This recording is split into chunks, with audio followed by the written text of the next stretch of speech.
What's up, guys, and I hope that you're well. So this is a quick video explaining about when to go up timeframes. Now, if you haven't watched the chasing trade video in this FAQ section, then I suggest you watch that video first before watching this one, because it has been clarified there, but I just want to make sure that it's pretty much bulletproof, because we're still getting the same questions: when do we go up the timeframes and why do we have to do it?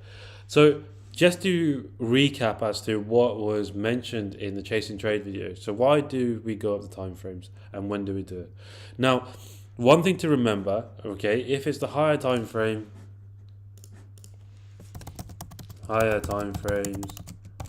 less relevant.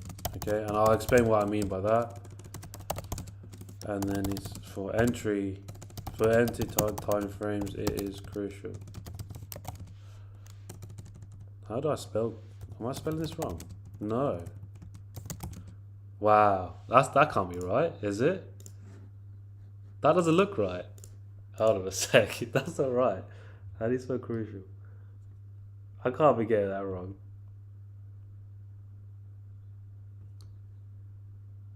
Wow, maybe I am. Maybe I got it right. Okay. Anyway, so high time frames is less relevant. End time frames is when it's crucial. Okay, it's important. I should have just used important, to be fair. Anyway, higher time frame. So what I mean in terms of the higher time frame, we need to understand that higher time frames, we are always trading, regardless of higher time frames, any time frame, we are trading range to range. We are trading from here to here, here to here. Okay, we're hoping to catch, wow, we are hoping to catch these moves, okay, from here to here. Okay, now what we need to realize is the reason why it's less relevant on the higher time frame and when our two rules are important. Our two rules, what do they tell us? Our two rules tell us, okay, so our two rules here tell us that price is bullish. That's all it is. Now, say if this is the case, right, and you see price is moving along and continue going. If you ever need to ask yourself what's our bias, you just need to look for the two rules, okay, which are generally present at the start of the initial move. And if those two rules are present, we know that we are looking for buys, okay? We are looking for a bullish move. Now, on the higher time frames, okay, we can't always catch these initial two moves. However, does that mean that when we break the structures, we ignore it? Do we always go up? Because if you're on the 4 hour, you can't always go up to the daily, and you can't always go up from the daily to the weekly. You can't always do that, because if you're doing that, you're constantly going to be waiting, okay? And that's something probably I didn't clarify enough or didn't make it as clear. So if you're on the higher time frames, don't worry too much. Just remember that the two rules are essentially giving us that direction. It's telling us uh, it's telling us what our trend is, whether it's bullish or whether it's bearish. That's it. That's all it is. So you can continue trading these ranges, right, as you normally would. When is it crucial? And this is when a lot of us get confused. Okay, so we have our higher time frame POI, and our prices come back into it. Okay, now what do we do here? So we're looking for our lower time frame entry, and say for example this is the minute time frame. Okay, so the minute is going to be blue. Okay, now what's actually happened? Okay, so that's our major structure. If we were to follow the minute time frame and trade it exactly the same way in terms of our high time frame move, okay, if we are taking these ranges, what's going to happen is eventually we are going to break that major structure. I don't know why I did that. We're going to break this major structure, and eventually what's going to happen is we're going to have a pullback to that higher time frame OB, because there's going to be OB here, right? So that higher time frame OB, and then continue the move. So what we've effectively done is we've wasted our time by following and tracking price, right? And then completely missed the fact that this has come back to a valid OB to continue higher. So why do we move up the time frame, and when do we do it? So we move up the time frame when our two rules are violated. So if we talk about this in terms of our entry, right? So this is our entry. So for example, this is our rule 1. Okay, break a structure, and this is our rule 2. Now, if we miss this initial entry, and if we miss this entry, and price goes on to break structure, we will not stay on this time frame. We will have to go up the time frame so that we can get our 2 rules again. So we have to go up the time frame.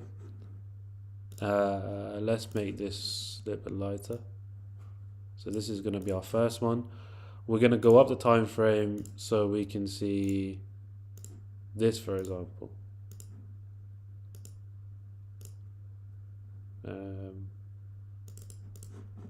And then let me change the color on this one. There we go. So now we've gone up the time frame. We have this. We have our rule number 1, rule number 2. So what's this done is if we were to follow that minute time frame, which is below, for example, what we've effectively done is, say you take this trade from this range, okay, any within that lower time frame OB, say that was your 1 minute, you took that trade and you're thinking, okay, you're going to break even. This would have taken you out of break even because now it's reacting to that 2 minute OB, for example, or the 5 minute, for example, as a higher time frame because you broke that major range. So now we're going to continue. So what you need to realize is the reason that we're doing this is because we don't want to be taken out of break even too early. Now, say in this case, if price was to break a structure again, what do? We go up the time frame again. So what we look for is the exact same thing. We're looking for our 2 rules, which is probably going to be looking like this now. And then we're going to make this darker. Let me just make this a bit lighter now. Right? And then make this lighter. There we go. So now look at the difference. Okay, so imagine there was a break here, by the way. So we have, for example, rule 1, and now we're looking for our rule 2. We look at our next entry point. Eventually, you're going to end up going to your base time frame, whatever your base time frame is, whether it's the 4 hour as your higher time frame or the 1 minute if you're scalping as your higher time frame. You're eventually going to reach your higher time frame. What that means is that you're going to keep going up, right, every single third break, okay, until you end up breaking your structure point. But by doing so, by moving up time frame, it'll allow you to prevent getting taken out just by following this 1 minute structure breaks and so on, so you don't get taken out of break even and then miss the move completely. We don't want that. So that's the reason why we move up. Now, sometimes it can be a little bit confusing. So for example, if we have this, so sometimes we have scenarios where price is doing this, where we have rule number 1, right, and then we have rule number 2, but then price breaks rule number 2, and then we have intent going the other direction. If this is the case, we can stay on this time frame, even though it's broken structure. We can stay on this time frame and say that it even violates this one or doesn't react to this. But say that if this, okay, let's do it this way first. If it breaks this structure, okay, all we have is bearish intent, but we can still take the trade off the impulsive OB and continue higher. Okay, that is still valid. Alternatively, this can happen where we have rule 1, then we have rule 2.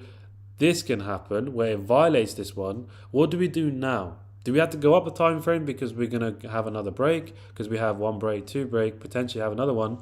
What do we do? Because we have violated the structure. We can stay on this time frame. We can stay on the time frame that we're on for our entry and then reset our 2 rules. It hasn't violated the overall OB yet, so it doesn't matter. So you should understand your OB rules by now, right? So it hasn't violated that. So what we need to do is then look for our 2 rules again. It's still valid. There's nothing wrong with that because it's fully reset, because this has broken. Oops. It's fully reset because we have broken this structure point, but now we have rule 1, rule 2 again. Okay? So that's one thing to bear in mind, because that's what tends to be confusing. So always remember what are 2 entry points. Okay, we have entry point. Okay, we have entry point 1 and entry point 2. If price was to break entry point 2 but react off entry point 1, that's our impulsive OB. This is valid. Alright? So just understand the fact that the reason we are moving up the time frame is because we don't want to be taken out by the major structure, getting taken out of break even. We don't want to be stuck following the minute time frame because, or whatever time frame you're following for your entry. We don't want to be stuck following that because we are going to be taken out by any major structure break, right? Say if this is your 4 hour range and this is your hourly, once it breaks that 4 hour, we're going to have a 4 hour retracement and a reaction from here. So it doesn't really make sense, right? So one thing to bear in mind is any time that we are in this scenario, remember we have to always find our two rules. If the two rules aren't present, they aren't present. Our rule set isn't there. So anytime that we have, for example, break one, then break two, okay, if this is the case, we need to shift the time frames in our favor so we can find rule one and rule two, and then we can go on from there. Okay, again, if we break structure again, we go up to the next time frame to find the exact same two rules until we eventually go on to break our structural high of our main base time frame. And then once it breaks your major time frame, we reset and find our two rules again in the next entry point. I hope this clarified the question of when to go up the time frames. Thank you.